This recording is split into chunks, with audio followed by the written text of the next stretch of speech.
Good evening, everybody. How the devil are we all? Welcome back to the show.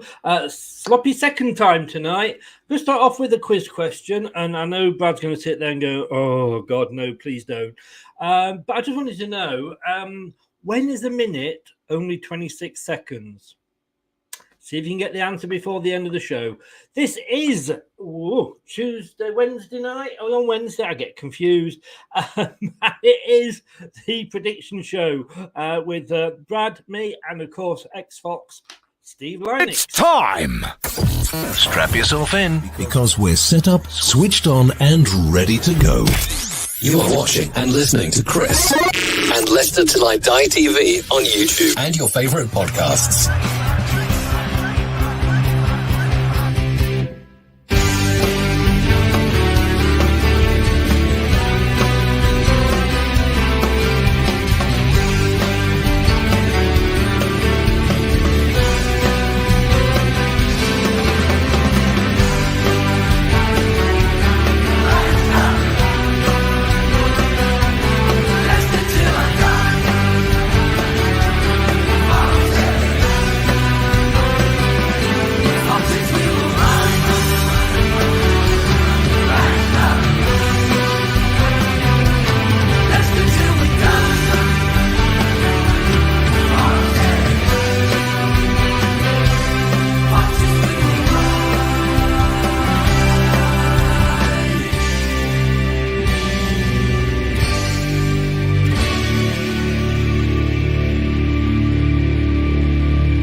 Your first choice for everything Leicester City. Tune in and join in now.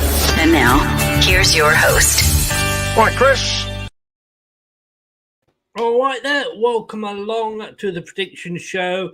I just want to say before we get started, as you can see there, we do have a new side to us here at Leicester Till I Die, and that's the radio show, which we did for the first one last night for myself, and Brad brought you that. It's not going to be regular. Well, it will be regular if it goes well. We'll see how it goes, but it's not going to be 24/7. It could be one show every now and again, but just trying something a little bit different there. But let's welcome the guys in and say hello to Steve and to Brad. Hello, guys. How are you doing? Evening, mate. Good evening. Sorry about last week. Well, you had a good week for you. I'm can I just say I'm so glad you've been able to start coming back onto this show, because I am no longer bottom. That's all I will say. But unfortunately, with the sad news, and rest in peace, Your Majesty. We didn't have any sort of games last weekend, so they've all been cancelled. All our predictions have been wiped out, and we will predict those in whichever weeks they are all replayed in, which is only fair, because obviously by then we're going to have different teams, different form and what have you. It's going to be difficult though, isn't it, Steve? Because we've got the World Cup this year to fit in as well. Yeah, I'm loving it to the moment. I'm going. You listen to the Leicester fans being frustrated that they haven't spent any money, but then you look at the way the games have gone and the clubs that have spent millions and millions, and doesn't seem to have done them any good so far. So I think it's going to be an interesting season, I think. Interesting, that's the word, isn't it, Brad? Yeah, it's interesting. I mean, I know they'll probably think that their season's in free-for-all a little bit and seven-season syndrome, but I suppose you could argue I'd rather lose 4-1 to Napoli in the Champions League and being 1-1 with Ajax and losing 5-2 to Brighton and drawing 2-1 with Brentford. It's a bit of a contrast when what you class as a disaster and not working for you, but the same aspects are still there. I totally get what Steve's saying. We've got a request here for you, Brad. You like this? Anthony's in. Hi, Chris. Would Brad be singing on the radio show? If so, could it be an 80s song, please? I don't think you were singing, were you? Well, I could definitely do a rendition of Eye of the Tiger. That's about it. Hey, there is. Don't forget, Anthony. If you go on to Leicester LTIDtv on YouTube, get onto the old fun zone, which is across the bottom, and you can see Brad's entry for the Wayumini, or whatever it is pronounced, Eurovision Song Contest entry. Well worth a look. Well worth a look. Right, we're going to have to go back a little bit now because, like I say, there wasn't any games last week at all.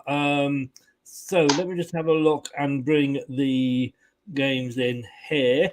Brad had a very good week, and it is amazing how one correct score can make all the difference. I mean, I only got 2 games right, but one of them was correct. Chelsea, West Ham, Spurs, Fulham. Brad got that spot on. Steve, not the best of weeks for you, but you did get the fact that Arsenal were going to lose to Manchester United. Well, that made my all right.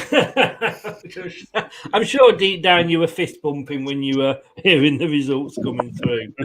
But let's have a look at this week. So we've got 2 games on the Friday. We haven't only got 7 games, as we said before, because of Queen Elizabeth II's funeral, which will take place on Monday. So all the games are there until Sunday lunchtime, and then the games are going to be played at a later date. So all last week's scores totally wiped out, and we predict those whenever they're going to be played. So we're starting with 2 Friday night games, first of which is on the TV. Aston Villa, Steve, who a bit like Leicester, we have really struggled with. Bad start, but Southampton, bit of a mixture for them. Yeah, I think Southampton are doing typical of what they do. You don't know which Southampton's going to turn up week in, week out. I think it's a must-win for Villa. I think it's a must-win for the manager. So I think I'm going to go for Villa 2-0. 2-0 to Villa. Whoa. And do you think, I mean, last week, not myself, but a colleague nicknamed it El Sacchio because Villa were playing Leicester. Do you think Gerrard, I mean, this is his first full season, is it not? Do you think he is under that much pressure? I don't think he is, to be honest. I think the way, you're listening to over the last couple of days, the predicaments with other teams and other managers, it's a funny season at the moment, and I think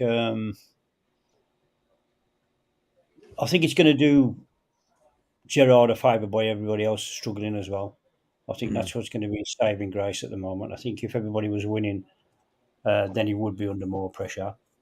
But I think the way the teams are performing, the way the managers are getting sacked here, left, right, and centre, I think it's on his side at the moment. So I think they'll bear with him a finger. Yeah, we've just lost. I do feel a bit like the Eurovision Song Contest, like we can't get hold of Albania. What we're going to do? We haven't got a picture with Brad, but we have got sound, I believe. Can you? I'll do it I'll do it properly so it looks good. Put my hand to my ear. Can you still hear us, Brad? Yeah, I can still hear you, mate. I'm just getting the laptop as backup in regards to the message I just sent you, just in case I can't sort it. I saw the message. No worries, mate. I mean, you actually enjoy this program because as you said, it is something that you're good at, and they were your words, not mine. I mean, Villa. I mean, they're down in 17th, but they've got 4 points, which is obviously 3 more than us. I mean, we'll be probably hoping for a Southampton win, won't we? But they've lost 3 of the last 5, have Villa. I do believe it's actually 4 of 5 of the last 6. They did get a really good draw with Manchester City last time out. But Southampton, as Steve said, it is a typical Southampton season. Drawn 1, lost 1, lost. I mean, they just can't get a run of anything together, can they? No, if you looked up footballing names for their definition, Southampton would come up as inconsistent, wouldn't they? Because they're a bit bland. They're not like a bad smell in terms of how we've spoke tongue-in-cheek about other teams, but they don't really do much, do they? They always seem to be just there. You know, just finishing off that list of teams before you get to the teams that you want to get rid of, like Burnley last season, and maybe Leeds and Everton to a point. But yeah, this game's one of them. It's probably benefiting Gerrard actually being against Southampton in a weird way, because the El Sacchio, as it was rightly dubbed, probably came with a lot of pressure, because you getting the feeling whoever lost that probably lost their job. Although, if you listen to what Roger says about what our owners have been saying, that wouldn't be the case anyway. But I think if he loses this game, it's still a case of he'll get sacked, because, you know, Gerrard comes with a lot of recognition along, you know, in the game of football. But as a manager, this is his first season, like you said, to prove himself. It ain't like he's not had the funds to do it. They made a lot of money off Jack Grealish, and they've not. You know, we talk about some signings failing for us, but apart from Coutinho, a lot of the signings they brought in with that money have faltered to, flattered to deceive. Problem is, it's Southampton. Any other opposition, I'd go for Villa to lose this game, but because it's Southampton, I can't. I just don't want Villa getting like 8, 9, 10 points clear of us and still be at 17th. But this is horrible. Why did you have to make us pick this one first? Because it was the first game of the weekend. Dude, come on, Brad. This is what you said you were good at this. Come on. Yeah. God, for God's sake, FA, put it on a Monday. Give me more time to think. I'll go for a Desmond. If I can't decide, always go for a Desmond. I'll go for a Couto. I know, yes. It's the safest way. I'm just having to play around because I've moved all my studio around, so I'm confused on different sides now. I agree. I'm going to go for a Southampton win, because Villa have been so inconsistent, and Southampton are due a win because they lost last week. That is the only reason. I'm actually going to go. I'm going to go 1-0. 1-0 to Southampton. Let's go in there. Let's have a look. Anthony said he's gone 2-1 to Southampton. And Highfields, good evening. Good evening, Highfields. How are you? Banker for Harry Kane, hat-trick Saturday night. Fortunately, I think you could be right. The other game on Friday night, which isn't on telly, Steve, Nottingham Forest, boo hiss, taking on Fulham. Forest spent a fortune, an absolute fortune, and are struggling. Yeah, I think they're going to struggle for a bit till everybody gets to know each other. But this one's going to be a typical championship game. I wouldn't class this one as a Premiership game, because they're both coming up so quick. So I think it's going to be like a normal championship game where it's anybody can win it. The way Fulham have started, I think they're looking better for a draw than they would be for a win. But Forest have got to come good, and I think it's going to be close, but I think Forest will win 1-0. So you are going for 1-0 Forest. Ooh. You know how to get us on your side, don't you, Steve? Whenever I think of Nottingham Forest, I always think of my first ever watch-along was that FA Cup match with Forest and yourself. It always sends shivers down my spine. But Brad, like we say, Forest at home, they are literally one place above us, because they did actually manage to win a game against West Ham. Come on, West Ham, one job, really. And then they've lost in 3. They've lost to Tottenham, they've lost to Man City, and they've lost, amazingly, to Bournemouth. I mean, the Man City one and the Tottenham one is kind of, I suppose, given. But Fulham have had a lot better start. I mean, 2 wins they've had, but they're up there on 8 points. How do you see this one going, Brad? Nottingham Forest are irrelevant. Nottingham Forest have done a classic Premier League error mistake, haven't they? You remember when you used to go to school on the first day and you'd have like a school year photo, wouldn't you? You know, all your new people that turn up to go up to into year 1 or year 6 or whatever year you're in, you had a school photo. And that must be what it's, and that was what, 30, 40 students in a class. That's what Nottingham Forest has become, because all them people are looking left and right, in front of them, down, and they're not recognising a sodding face. So no wonder they're not going well. Hard to talk when you're bottom of the league and say that. I get it, but no, you can, yeah, okay, you could say Spurs, Man City, especially being newly promoted. It's probably a given that you don't fare well in them games, but the games against Bournemouth, after they've suffered a 9-0 defeat as well and sacked their manager, you're kind of hoping you can get something out of them. And I just wonder how damaging being 2-0 up and then throwing that game away in the style that they did. Because Bournemouth were away from home, weren't they? It was a Forest at home win, wasn't it, for Bournemouth? Yeah, so Forest were at home, yeah. Yeah, so that can't be doing well for the confidence. Maybe that extra added bit of break due to the passing of the Queen, God rest her, has probably helped them a little bit. But I can see Fulham winning this, and I can see them winning this quite easily. I'm going Nottingham Forest 0, Fulham 3. Well, I'm going to go with the same outcome, but a lot quicker explaining it than Brad. I like to do it for dramatic effect. Leave me alone. I'm going to go 2-0 for no other reason than I'm going to go actually 2-1 for no other reason, and I'm going to take a leaf out of Steve's book here, and the fact that I can't stand Nottingham Forest. So that is the only reason that I will never predict them, unfortunately, to win a game. And then we come to Saturday lunchtime kickoff. Steve, they've just signed Diego Costa, Wolves. A good signing, do you think? I think so. Wolves are starting to get back to how they were possession-wise. It's the only reason, and I'm going to say this now, is that I'm going to get Wolves for the win is because I don't want Man City to win the league too early. And I think the way the league's going and the most fancied clubs are falling and losing points so early, I don't want Man City to get the consistency and have the season over too quick. So purely on that, I'm going to say Wolves are going to win 1-0. 1-0, right. Wow, they have been inconsistent though, haven't they, Brad?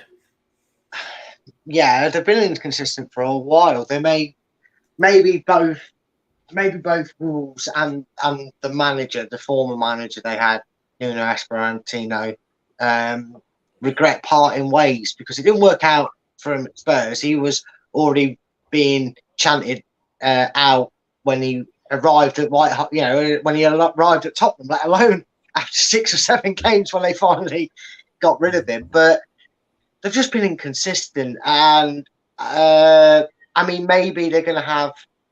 Not in the same way, obviously, because it was a wonderful. I'm not saying it's not a wonderful thing to have Diego Costa back in the Premiership because it's hilarious. In my opinion, I love him. I think he's brilliant. The antics he gets up to on the pitch, but he's already been touted as being a few weeks away from match fitness, so he's not going to play against Manchester. I just can't see a way he's going to be up to speed. They got him as a free agent. He hadn't played in a while, so that's natural. So maybe in that terms, he'll be a bit like Christian Eriksen. It'll take a couple of weeks before he's, thrusted into the team. Unlike our friend Steve here, I don't care if the top race is over by April or January or December because we're not in it, and it will make Liverpool fans feel a bit less smug about it when they were giving it all large when they were 18, 20 points clear and countering it. So I'm going Man City 4-0. I just don't see Wolves putting on much of a fight, I'm afraid. Yeah, no, I see where you get in there. Anthony, you went 3-0 to Manchester City. Anthony, you're jumping ahead with the games, which is very confusing as I'm trying to read it. So if I don't read out yours, it's because I've moved on and you guessed about 5 minutes ago. But as Jason says there, Costa not played since December, which is basically what you were saying, Brad. Jason has gone one less than you, 3-0 Man City. Uh, it is, but I'd say Costa's not going to be on there. I just think Wolves are going to sort of struggle. I mean, Costa, let's be honest with you, he'll probably get a red card in his first match, won't he? So I'm going to go. It is going to be a Manchester City win. I'm going to go 3-0 to Manchester City. And then we come to Newcastle hosting Bournemouth. Now, Steve, like I say, Bournemouth doing better than us. They got 7 points. They got 2 wins and a draw. They did, obviously, one of the games they lost was very heavily, but they soon got that out of the system. You know, I don't think they've appointed a manager yet, but they've drawn 1 and won 1, having been 2-0 down, like we say, against Forest. Newcastle, for all their spending, have only won 1, but they are the draw kings, having drawn at the last 5, 4 of them. Last time out with Palace. They then before that they lost to Newcastle, but they drew with Wolves. They drew with Man City. That was a good result, in fairness. And they drew with Brighton. Is it going to be another draw, Steve? I don't think so. To be honest, I'll probably get disliked for this, but I'm starting to like Newcastle. I want them to do well this season. I think they've got a good manager. I think he's spent right. I think he's trying to get the team, the big stars, to play how he wants, which is good to see, rather than the big stars playing for themselves.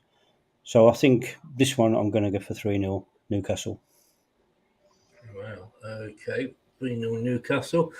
Brad, I mean, are Newcastle becoming everybody's favourite second team? And I think a lot, and is that down to the fact that they've got Eddie Howe as a manager, because he is so likeable?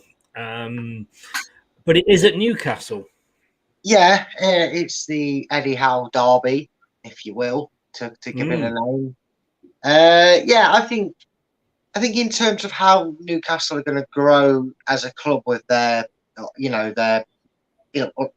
practically unlimited funding they've got now, they're kind of doing Man City-esque, aren't they? They're not going to be challenging for the title in the next season or two, but they're going to get there a lot quicker and accelerated than others, and that means they're going to be susceptible. They're still going to suffer a dodgy defeat and a dodgy draw, and Bournemouth will be happy. That feel-good factor will be there. The comeback against Forest from 2-0 down. They'll feel rejuvenated. It all just depends if Newcastle have the shooting boots on. I mean, they moaned, and rightly so, for the decision that went against them in the game against Crystal Palace, but they also had 21 chances and didn't put one of them away. That's what you need to do if you're going to be a top side that's challenging for Europe, I think. I still think they'll be about 8th this season, but I'm going to say that this is going to be one of their games they just drop too many points. And I'm going to give Bournemouth a fighting chance here, and I'm going to go 1-1. Wow, 1-0. Now, I'm going to be honest with you. Bournemouth have, like I say, since that drubbing, it seems to have given them the shot in the arm, although you could argue that was maybe getting rid of Scott Parker that did that. There don't seem to be any hurry to replace him, because they haven't done so far, but we have got the international break coming up after these games, of course. Yeah. But it's at Newcastle, and I was going to go for the draw, because I say Bournemouth do seem to be on the up a little bit now. But that said, it's at Newcastle, as I've just said. So I'm going to go 2-0 to Newcastle. Because like Steve said, that I like them, and I think they'll do well, and they're taking it sensibly. They're not just going to go out and go mad. They are taking the time. Anthony says Newcastle is his 4th favourite team. They're in the wrong colours, mate. They're in the wrong colours. I'm just about to jump in there and say, that's a bit of a play in red, do they? Yeah, exactly. Well, we've got Arsenal, we've got Southampton. I'm guessing Forest possibly for his 3rd. I don't know. Jason's gone 3-1. Tough game at Newcastle at home. Exactly. It does make it. Used to say that about Manchester United, but now that didn't make any difference at all, does it? But oh God, I suppose we've got to talk about this one. Harry Kane playing Leicester City. Steve, I mean, I know I got your result for this earlier. I know you can't see Tottenham winning it, but before you actually predict the result, how many are Tottenham going to get? None. What I want to see with this, what I want to see, to be honest now, is that everybody stop talking about Leicester City. Stop saying how good Maddison is. Stop saying how good Tielemans is. I just want people to just turn around, lay off the team, because I think it's making the players think they're bigger than they are, and I think they're making them think that they're bigger than the club. I think they need to get back down to the basics. Rodgers, the only thing he's doing now, if he is doing it, is he wants a payoff and he wants a sack. That's the only thing I can say about the manager, because there's no club's going to come in for him why Leicester are not performing. So let's get the old Leicester back. Just let them go out there and play. Tottenham, great ground, good manager, but it's going to be 1-0 to Leicester. 1-0 to Leicester.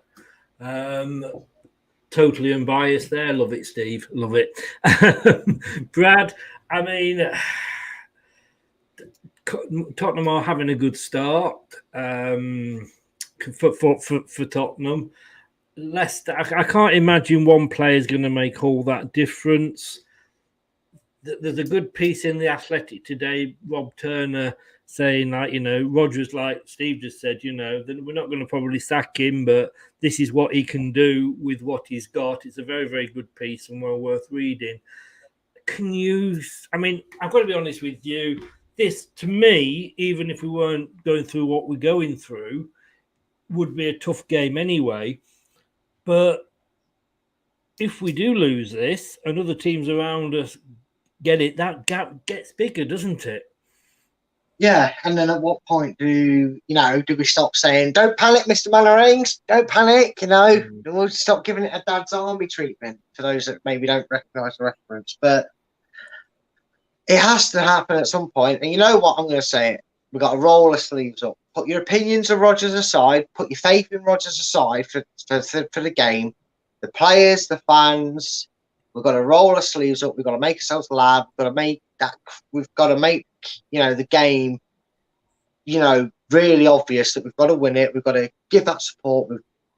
Obviously, the players have got to do it on the pitch. And you never know, there's no more excuses, no more running, no more hiding. But, all these excuses come to an end at some point, don't they? In terms of, well, this is the reason why and this reason. And some of them, fair enough, you can say with the transfer stuff, you can go, okay, get that. That's not really something you can do anything about.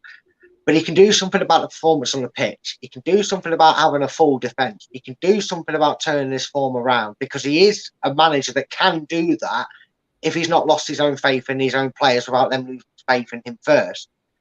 And for that reason, and it's nothing to do because it's Spurs, I'm sick of them being our bogey team. They beat us 4-2, 5-4, 3-1s, 6-1s, 2-1s. They've just had a taste of it tonight in the Champions League, 2 goals in stoppage time. So it's nice, isn't it, when it happens to you, Spurs?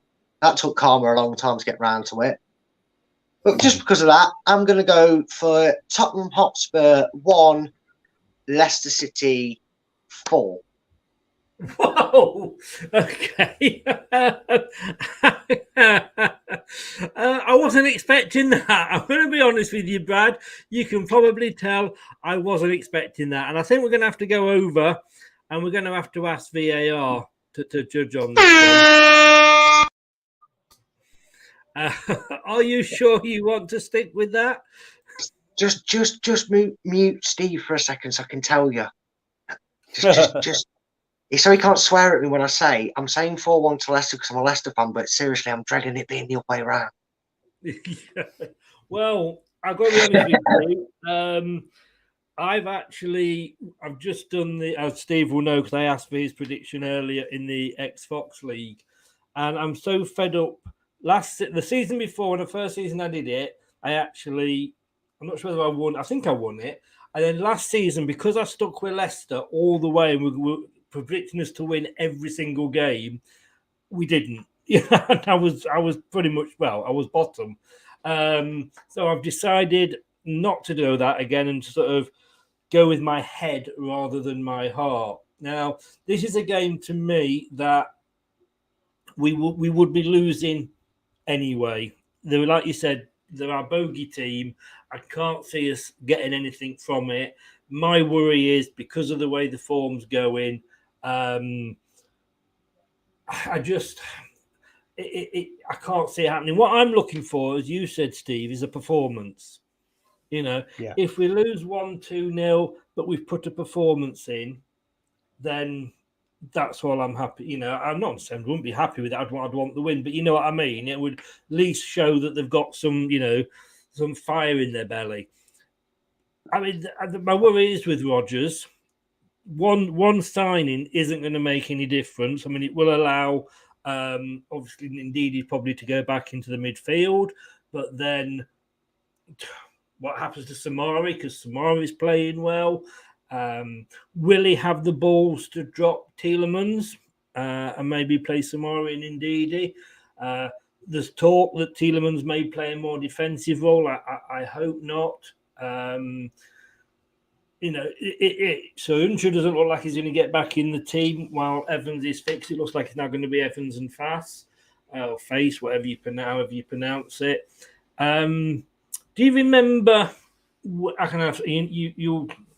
I've said this before so many times that when we got promoted to the Premier League, you could have predicted Leicester City's team 6-7 weeks in advance because Pearson got a winning formula, stuck to it. That first season, we talked about this the other day on the radio, didn't we, Brad? Was that you never knew in that first season up what team he was going to pick. Somebody had scored 2 goals and he'd be dropped. Vardy's not scored. Daka scored. Vardy's going to start again. He doesn't want to play Soyuncu because apparently of what he sees on the training pitch, but he's playing Tielemans, who won't sign a new contract, even just to give us a little bit of money. So that's how loyal he is. I just want him out the club now. Let's just, how can you play a player that wants to leave and refuses to sign a contract in his last term? I'm sorry. And his performances haven't even been good enough to say we can't afford to drop him. We can afford to drop him. We should drop Tielemans and we should just drop him into the kids thing like we did with Fofana and let him rot there. We'd not been missing him at all. But Rodgers has his favourites. He has absolutely no idea what he's doing. He's out-thought, out-tacticked by managers with less experience than him. And this, like I say, in a normal season, it would be horrible. In this one, it could be dreadful. And I don't think he should be sacked after this game if we lose it, because we would lose it anyway. But it depends on the performance. Unfortunately, I'm going to go. I'd like to see about 4 or 5 yellow cards for Leicester. I'd like to see a bit of aggression. I'd like to see people upset when things are not going well. If there's a table for free kicks and whatever, you want to be on top of that table where you're giving free kicks away, where you're hammering somebody. But we don't win a hard tackle. We don't win any tackles, and everybody just stands there shrugging their shoulders and accepting everything.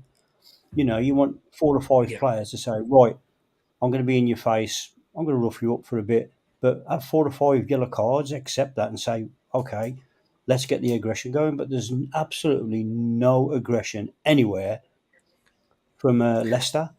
I remember in my days, if you got picked on by somebody or kicked, you'd have 5 or 6 young lads battering the player that's kicked you. And I don't think the Leicester lads are doing that.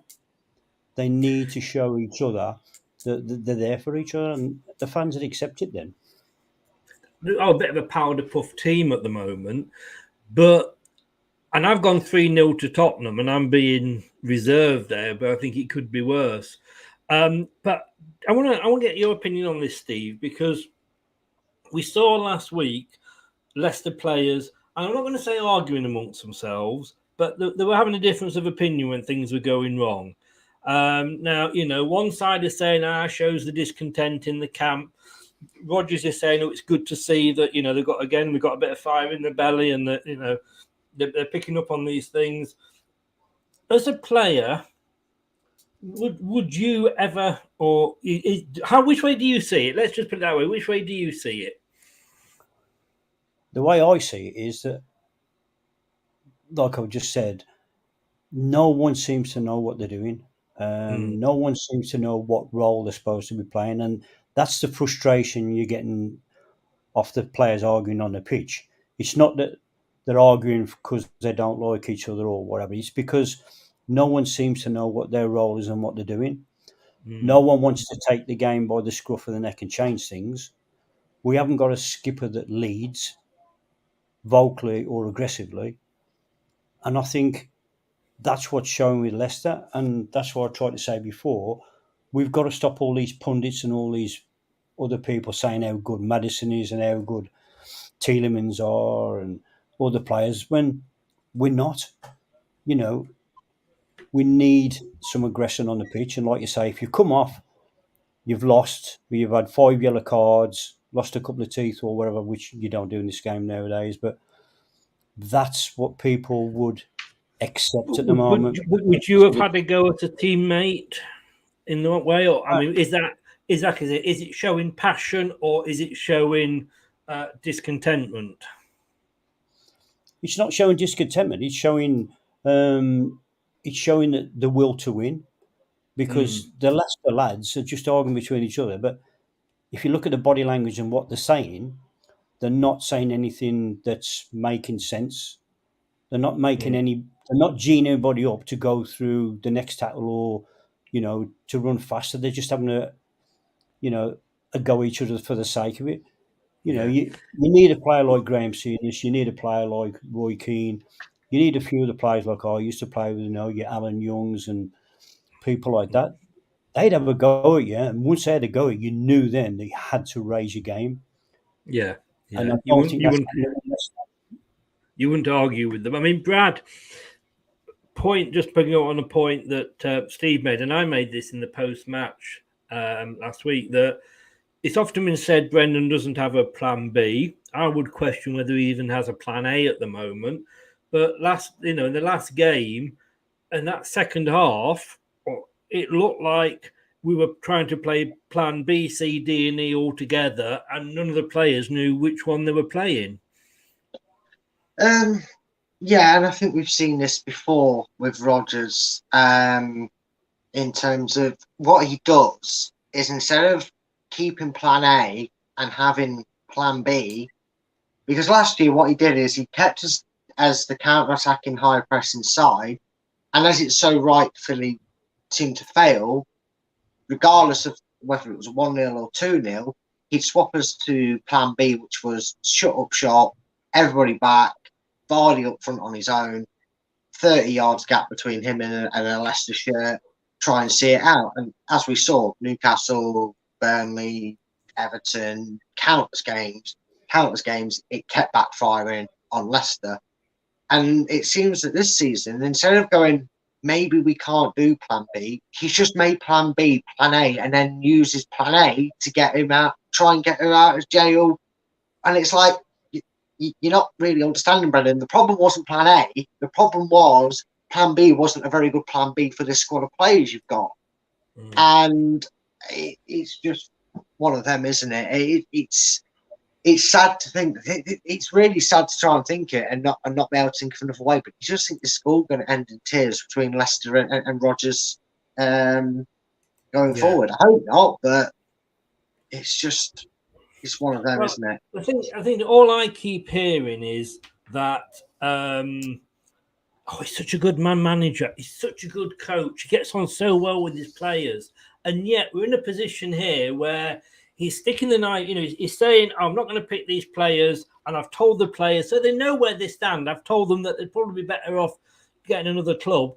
Well, they haven't got another club now, so what are you going to do, Brendan? Pratt's come round and said, actually, I want to fight for my place. Well, you've never given him a chance apart from the odd, 40 minutes half here, there, and everywhere. So I don't think he's a good manager, as in a man manager, and he isn't proving to me that he's a good coach, because, like I say, last season he was outthought by Gerrard, he was outthought this season by Huth and Hall. There's managers with less experience than him that are out-tacting him. A manager that we beat 9-0 to sit there on his seat and they've just gone 1-0 down to Leicester thinking we can still win this game. I mean, that shows how it is. I mean, the Leicester Mercury have just come up with Leicester City's 5 worst ever managers ranked. And I don't know if Brendan's in there, actually, but number 5 was Frank McClintock from 77 to 78. Number 4 was Gary Megson, 2007. Number 3 was Martin Allen. Remember the Martin Allen? Wow. Peter Taylor only makes it to number 2. Who was number 1? Wow. I would have thought Taylor. Who, sorry, Steve? Ryan Hamilton, I hope. Wow. No, he's not even in the top 5. Brad, can you have a guess? I'm not going to guess, because I just think if you're about to tell me Rodgers, I'm about to laugh with trouble. I'm not, but actually, with your luck with questions tonight, you're probably best not answering. Sorry, mate. No, that's very true, mate. It's very true. The way it's going right now, I think I'm just best not guessing it. No, it is actually Ian Holloway. And in fairness to him, he was somebody who wanted to come to the club, and it was a proverbial poison chalice. I think we were down whatever happened that season, although he didn't help himself, but he was the 3rd manager of the season, and of course took us down to the 3rd. If you were Chelsea fans, I would worry, because apparently Chelsea owner Todd Bowley wants to follow Leicester City vision. Well, if you do, Todd, you're going to end up bottom of the table, 3 points behind your nearest rival. And then Denmark Boss says Brendan Rodgers' instructions over Leicester City's leaky defence. Having said that, he's just dropped Yannick Vestergaard from his squad for the next week. So yeah, there we go. All I can say is bring on the week, the international break, please. I think I'll be ready for it. Let's have a look at some guesses here. Highfields has gone 6-0 to Spurs. Unfortunately, Highfield, sorry, I can kind of get where you're coming from. Jason says, can't see a mentality change, so hope I'm wrong, but he's gone 3-1 to Spurs. I just think, like I say, I'm going to go off after this, and I'm going to go and read that piece on by Rob Tanner on The Athletic, because when I read those, I always feel like, yeah, come on, Rodgers isn't that bad. But when I think about it too much, I think he's bloody awful. Then we go on to Sunday's games. Brentford are hosting Arsenal. I know which way this would be going anyway. Although we have got breaking news here. Anthony says Steve has gone for a 1-1 draw. I don't think so. I don't think so, Anthony. Don't be stupid. Which way are you going to go with this one? As if I didn't know. Well, Brentford, the way they started the season this year, I think you can only, on my personal view, is that I can only see him winning or I can only see him drawing. That's the way they're playing at the moment. On the other side of it, Arsenal, good manager, good ground. So I'm going to go for Brentford to win 1-0. 1-0. Okay. I mean, Brad, and I don't know if she's watching or she plays this on catch up. Our favourite Arsenal fan, Miss Melina, it's her birthday today, 25. Happy birthday, Melina. I hope you are having a good one, and take care and enjoy yourself. But they have started well. I played a song for on the radio last night, which was It's Coming Home. Who knows, it could be. They're sat pretty at the top of the league. They've only lost the one, I should say, which was a surprising loss to Man United. But apart from that, they were on fire. 14 goals scored, 4, only 7 against. And I say 3 of those came in the one game. Brentford mid-table, like Steve said, won, lost, drawn, won.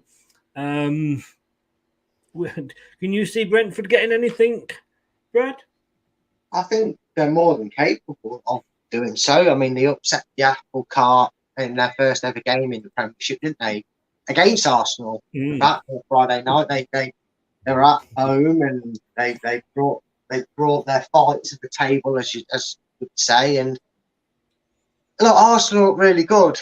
I've praised their transfer window work and activities over the period of time, and unlike Arsenal fans, I'm actually optimistic. Just going to quickly top on that. Happy birthday to Melina if she's catching up and watching live as well. But unfortunately, my birthday gift isn't going to be saying that Arsenal are going to win the game. Unfortunately for Melina, even though it is her birthday, I am going to say that we're going to see our first big shock and test of Arsenal's resolve of being the elephant in the tree at the moment. And I'm going to go for a very dramatic, just like myself, 3-2 win for Brentford. Be serious, man. You cannot be serious. Be serious, man. Really? Yeah. Whoa. Okay. So you are going 3 to Brentford, 2 to Arsenal. I just feel that I'm going to get at least 1 point more than you two this week. Because you watch now, if Brentford win, you two are going to have such fun next week. In a couple of weeks. Yeah, we're not going to let you live it down if that happens, mate. You're not going to let that comment go. I have been impressed with Arsenal. They took us apart very, very easily, too easy.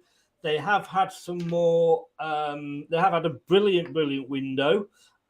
Yes, they've spent a lot of money, but they've given Arteta the back in. Probably, Brad, you and me are probably actually more confident in Bradford in Arsenal than most Arsenal fans are at the moment. I think they've got a good young manager. I would have him at the moment any day of the week. He's taken him a couple of seasons, and I know Arsenal fans, they must all be Aries because they've got no patience whatsoever, and they expected, this within a week of him arriving. But they have got it right. They've got rid of the players that were causing the trouble. They seem to, they have had a good window. They've made some good purchases as well. And I had got them finishing, I think, 4th or 5th. I think it was 4th I got them finishing. But I've got to be honest with you, I think they could be the ones that are pushing Man City this season, unless Liverpool suddenly start doing an amazing comeback. And Arsenal just scored, Liverpool. Have Liverpool just scored? Maybe this is the start then. Maybe this is the start. Is that 2-1 Liverpool now then? 2-1, yeah. 2-1. But no, I do like the look of Arsenal this season, as much as it hurts me that they're probably going to be coming back in for Tielemans. I think they're going to miss out on Tielemans because I think when it comes to being able to sign for a team in January, I think it's only continental teams you can sign for, isn't it? So I think he'll be signed up in January, and come the summer, Arsenal, you'll be gone, unless you bring him in with some money, of course, in January. But I went for them against Man United. They let me down big style. One job, Arsenal. I am going to go for 2-1 to Arsenal here. I'm going to go 2-1 because it is at Brentford Community Centre. So, Anthony, don't let me down this week, please. Come on, fair's fair. Let's have a look what everybody was saying. We'll come back to your question for Steve at the end, Anthony. Do remind me. Let me star that so I remember to ask it. It's a decent question, Steve. Don't worry, it's a decent one. I'm going for you're going for an Arsenal to draw 1-1 after I've just bigged you up, Anthony. Good God, man. It's your team. Have faith in your bloody team, mate.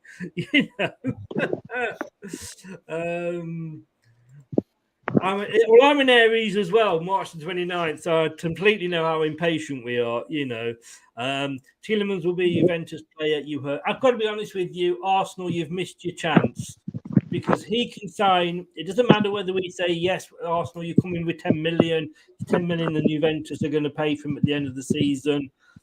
It's where he wants. He can turn the move down, and I think, unfortunately, Arsenal, you should have got in this summer. So 1-1, Anthony. Really, would you want to buy him at the moment, though? Sorry, say that again. Sorry. Would you want to buy him at the moment? The way he is, the way he's playing, and the way he's. I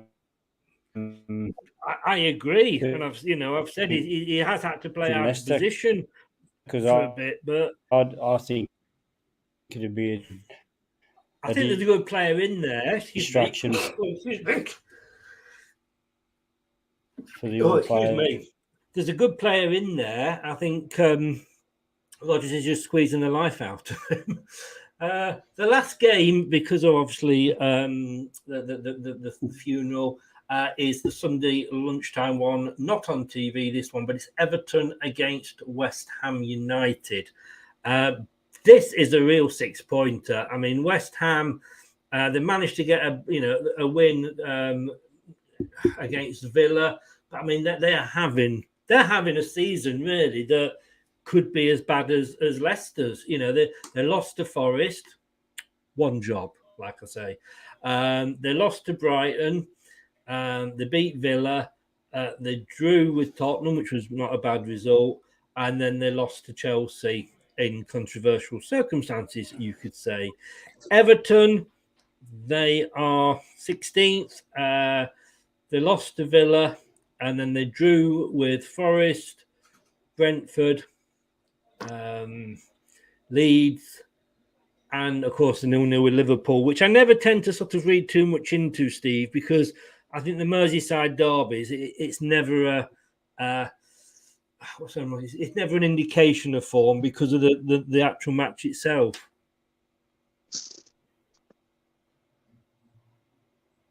Steve, sorry. You're breaking up this end, mate. I don't know if you can hear me, but I can now. I couldn't before. Sorry. I think Everton are, going to come good soon. I think, West Ham. Yeah, West Ham are stuttering at the moment, and I can't see them playing like they did last year. But I think he's going to turn it around at Everton, and I think they're going to start to, like Newcastle, they're going to start finding their feet. Then you'll see them moving up the league. So it's not going to be a high-scoring game, but I think Everton will win 1-0. 1-0 to Everton. Brad, do you see Lampard turning it round? I have a feeling you're going to say no. You'd be right. No, I think Lampard's fairly useless at this level. I think he's out of his depth.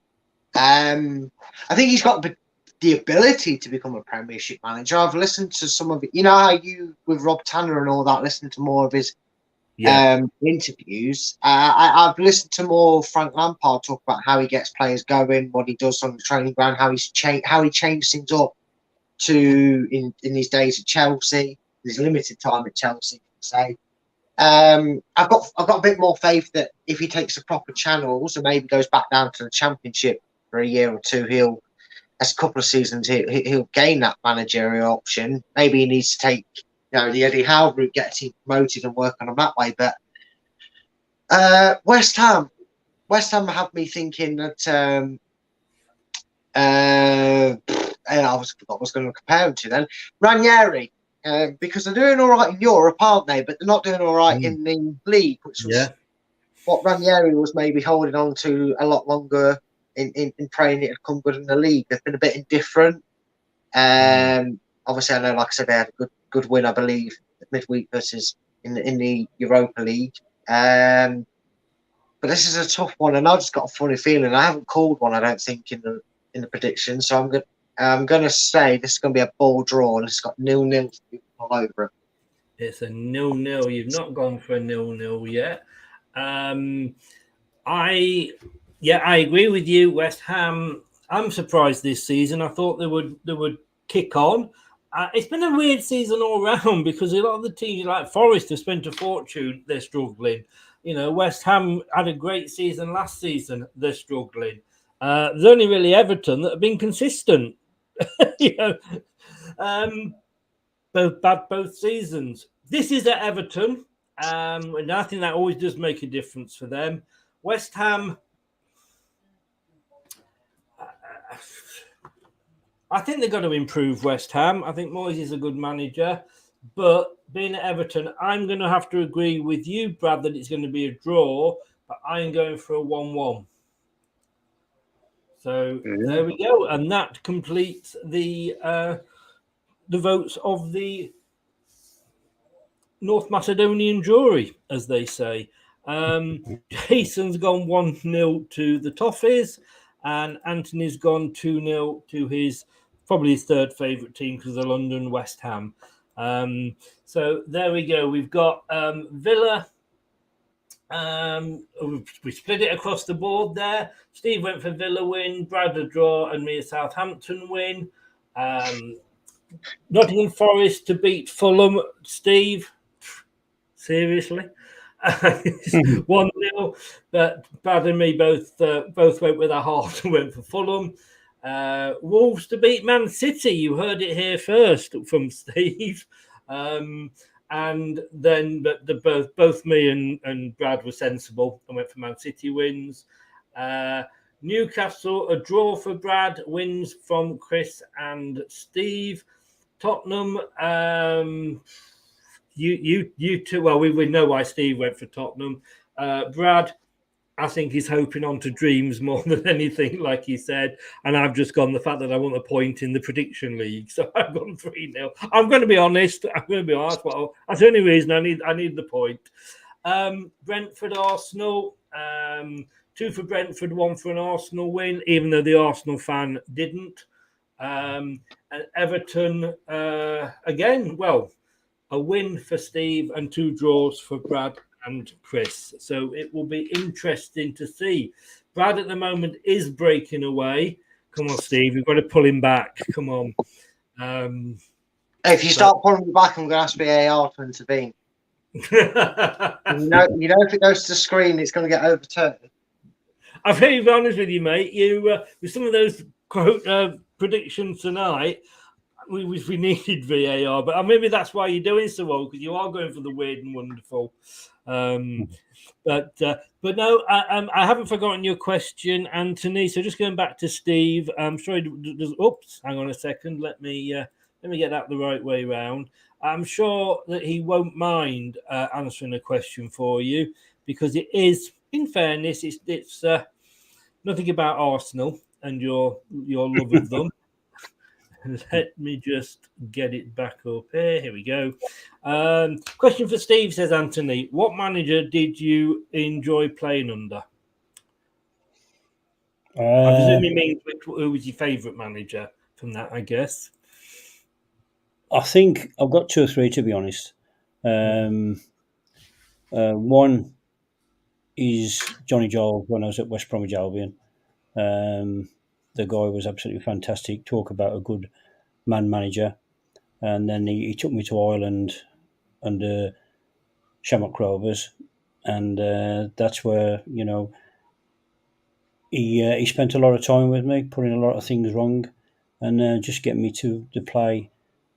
Because I wasn't the most skillful player, but he drilled into me that it's what you do off the ball, not what you do on the ball.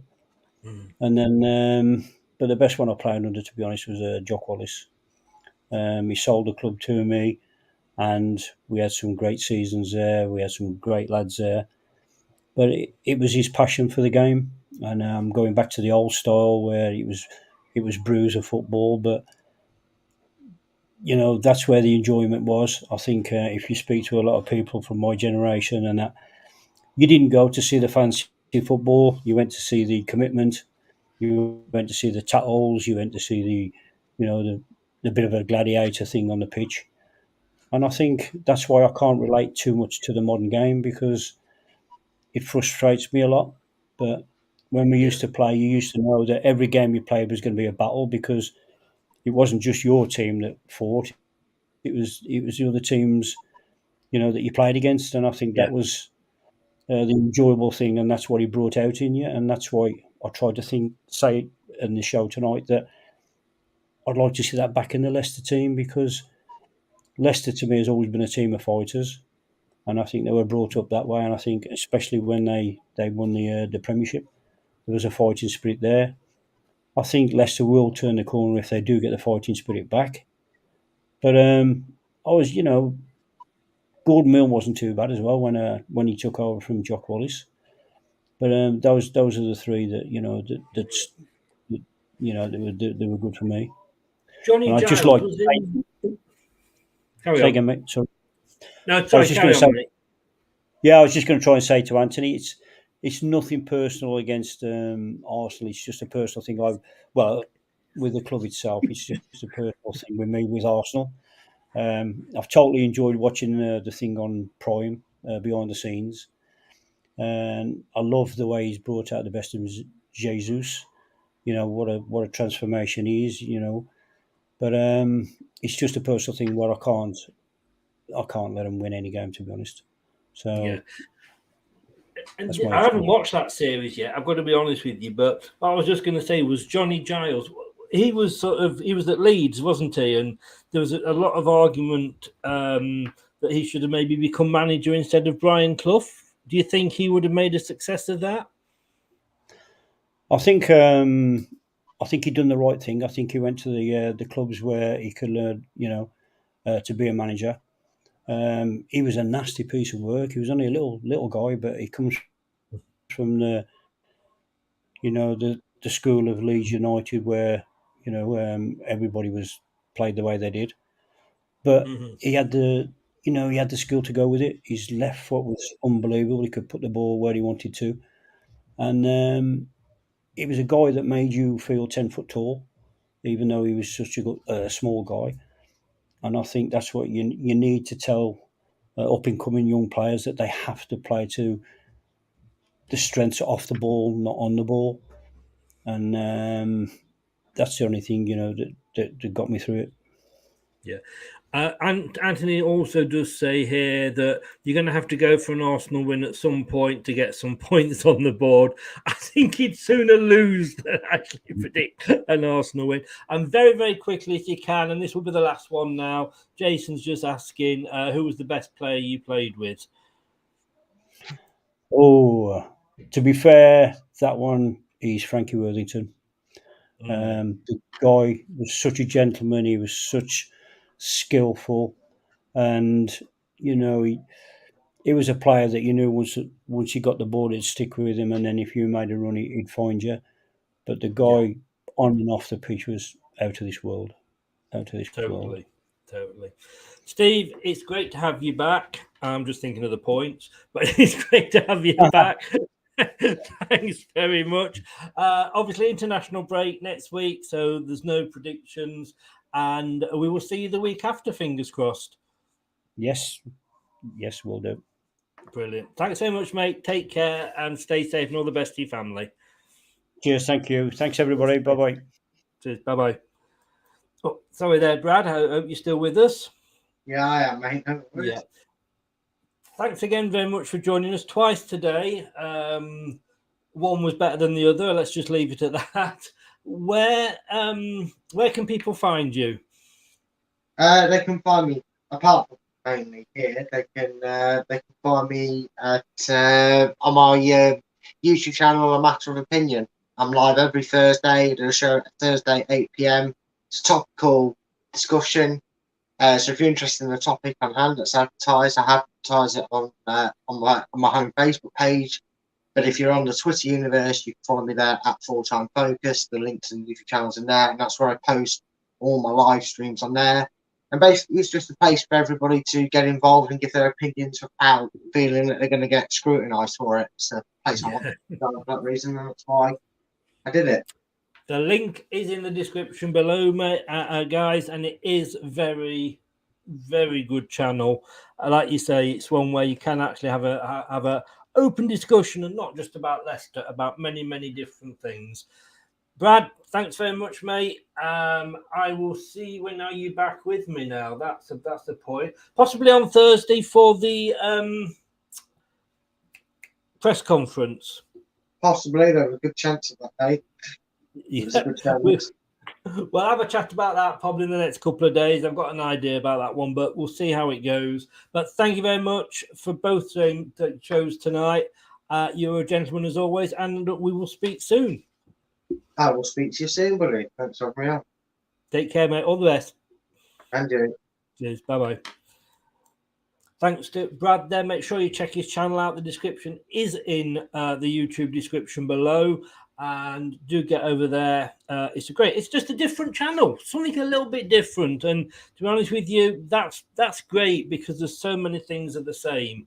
Talking about being different, and I know you can say, Chris, you're different. I am. We have just launched a radio station, Leicester Till I Die radio station. It is on mixcloud.com. That's all one word, mixcloud.com/LTID radio. So it's called LTID radio. It's on Mixcloud, and we can. It's not every day. It's not like I said, a proper radio station, obviously. And we do have different shows at different times, but it's just like, again, a little bit different because I can put music in there, so we can have a lot. So I'm going to be doing a lot of season reviews and the music that was a hit at the time, although I'm going to have to go a bit further back for that, as I discovered last night when I did 2015-16, that obviously getting a bit older, I don't have a lot of chart music in me.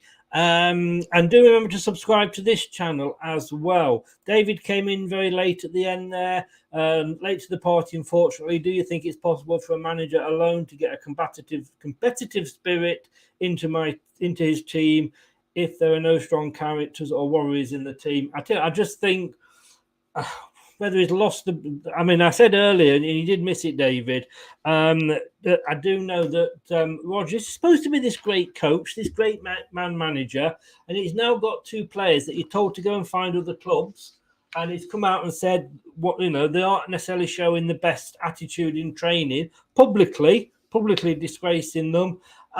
He's now got them stuck, and he's going to have to try and use them, and that's Vestergaard and Soyuncu. So, I don't know. Hi, Phil Fox. It says Colville Macclesfield looks good. I might have to start going to. I used to follow Colville. Are they like is their logo a rook or something like that? Because I seem to remember I used to follow them on Facebook or the fan group or something. But good luck to Colville. Jason, thanks, Steve, and says the good night from Terry. Jason, good show. Chris, night all. Good night. We are back. We are back tomorrow. Brad's gone, so I can say this word. Quiz. It's a new quiz. It's been developed by Craig, who, as you know, is a Jason. Hope you are a better DJ than a score predictor. Ouch, mate. Oh, let me just take that knife out the side of me. No. Tomorrow night it's a new quiz, pick and mix. It's very, very interesting. And we've got Reese on, who was recently last week was knocked out of the home and away by Rob. He's coming back for some more trouble, I think. So we are going to be back then at 9 o'clock tomorrow. Don't forget to subscribe to the channel if you are new, please. And before we finish tonight, if you haven't yet, please, it does mean a lot. It does really help the channel with our algorithms. Please go and like the video. It does mean a lot. And it does affect how the channel progresses and grows. Thank you very much to everybody. Thank you to Brad for coming in. Thank you to Steve for coming in. Some weird predictions tonight all round. So that's the fun of the show. And I will see you tomorrow night for the brand new quiz at 9 o'clock. Take care, stay safe. Don't do anything I wouldn't enjoy. Good night. That's all, folks. Thanks for watching Leicester Till I Die. This is Chris saying goodbye and see you next time. This week's episode has come to an end. But the fun doesn't have to stop here. If you have any questions, suggestions, or feedback, head over right now to Twitter and Facebook and like, share, and get involved. Join us next time.